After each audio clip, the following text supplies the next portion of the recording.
अस्सलाम वालेकुम जी। तो आज का जो टॉपिक है वो है कमीज़ के बैक पार्ट में प्लेट डालने का। तो इसमें हमें किन किन चीज़ों के नाप लेने की ज़रूरत रहती है। हमें फ्रंट साइड से, बॉडी के फ्रंट साइड से शोल्डर टू डार्ट लाइन और शोल्डर टू वेस्ट लाइन का हमें नाप लेने की ज़रूरत रहती है। बैक पार्ट में जो हमने प्लेट डालने होते हैं वो हमने 13 इंच से लेकर 19 इंच तक नहीं डालने होते। 20 इंच से अबव जितनी भी हमारी कमीज़ें हैं हम उसमें ये बैक पार्ट के जो प्लेट हैं वो डाल सकते हैं। 20 इंच टू 25 इंच तक हमने हाफ इंच का दबाव रखना होता है इसमें, यानी कि जो प्लेट में दबाव रखना है ना वो हमने 0.5 इंच का रखना होता है। 26 से अबव जितने भी होंगे उसमें हमने 0.8 इंच का दबाव रखना होता है, इससे ज़्यादा हम नहीं रखेंगे। बैक पार्ट में हम क्यों डार्ट डालते हैं? बैक पार्ट में डार्ट हम दो वजह से डालते हैं, जिनकी हिप राउंड ज़्यादा होती है और कमर कम होती है, चेस्ट भी बड़ी होती है। लेकिन जैसे कि 26 इंच इनकी हिप है और कमर इनकी आ गई है बिल्कुल 18 इंच पर, तो कितना ज़्यादा फ़र्क आ जाता है, इसलिए इसमें हम डार्ट डालते हैं। अब ज़रूरी नहीं कि हम सिर्फ इन्हीं में डाल सकते हैं। कई की होती है 26 इंच हमारी हिप होती है और 24 इंच हमारी यहाँ से वेस्ट लाइन होती है और चेस्ट हमारी फिर 25 इंच होती है, तो हम उसमें भी डाल सकते हैं। जैसे कि 20 इंच हमारी चेस्ट है, 18 इंच हमारी फिटिंग है, फिर हिप हमारी 21 इंच है, उसमें भी हम अप्लाई कर सकते हैं। यानी कि हर एक कमीज़ में हम 20 से ऊपर इसको अप्लाई कर सकते हैं।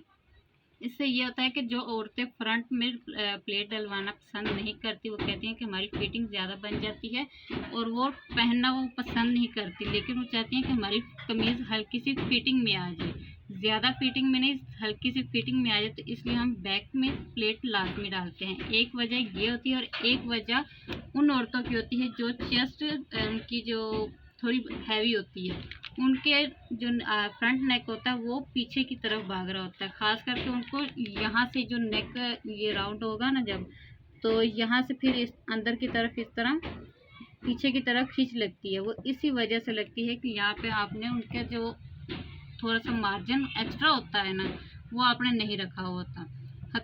जब आपने इस तरह से करना है ना, जब जिन औरतों का ये पीछे की तरफ नेक आता है, आपने ये वाला प्लेट डाल दिया ना उनका, तो यहाँ से आप जो लूजिंग दे रहे हैं वो जितनी मर्जी दे दे, जितना मर्जी खुला कर ले, कुर्ता ना हो कमीज़ में जितना मर्जी आप खुला कर ले, ये प्लेट आपने डाल ली है ना तो उनका गला टस से मस नहीं होने वाला।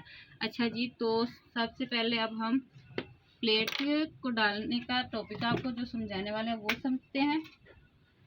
Shoulder to waist line, shoulder to waist line है हमारा, शोल्डर टू वेस्ट लाइन है हमारा 16 इंच। इसको हम इस तरह स्ट्रेट कर लेंगे, इस तरह से, ठीक हो गया। इसके बाद शोल्डर टू डार्ट लाइन हमारा है 12 इंच। सिलाई मार्जिन ऊपर रखेंगे तो 12.5 इंच पर मैं इसको लगा दूँगी।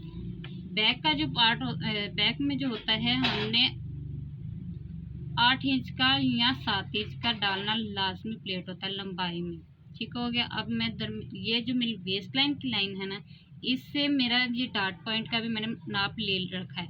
यहाँ डार्ट पॉइंट से लेकर यहाँ तक का मैं मेजर करूँगी तो मेरा 3.5 इंच आया है, तो 3.5 इंच नीचे की तरफ भी मैं निशान लगाऊंगी और इन दोनों को स्ट्रेट कर लूँगी।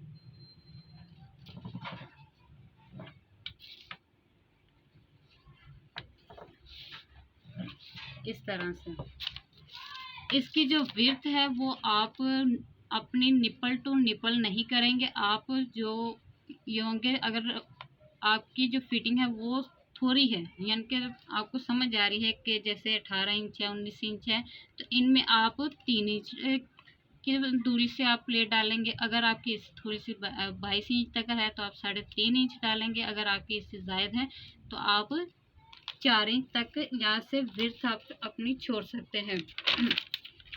इसकी जो कमर है वो है 21 इंच। 21 इंच में हम अपनी विड्थ रखेंगे 3.5 इंच दरमियान से। 3.5 इंच यहाँ पर भी मैं मार्क करूँगी और 3.5 इंच यहाँ दरमियान में भी मार्क करूँगी। अब इन निशानों को आपस में मिला देंगे इस तरह से। इस तरह से मिलाने के बाद हमने इसमें 0 यानी कि आधे इंच का दबाव लेना है। तो 2 पॉइंट हम इस तरफ को डालेंगे और 2 पॉइंट ही इस तरफ को डालेंगे और इन निशानों को आपस में, इसको यहाँ नीचे और इस निशान वेस्ट लाइन को ऊपर डार्ट पॉइंट पे इस तरह से मिलाएंगे। 0 पॉइंट उस तरफ और 0 पॉइंट ही इस तरफ को हमने दबाव को रखना होता है। इस तरह से हम दोनों तरफ मार्क करेंगे और इस एग्जैक्ट इन निशानों के ऊपर हमने अपनी सिलाई को लाना होता है। ठीक है।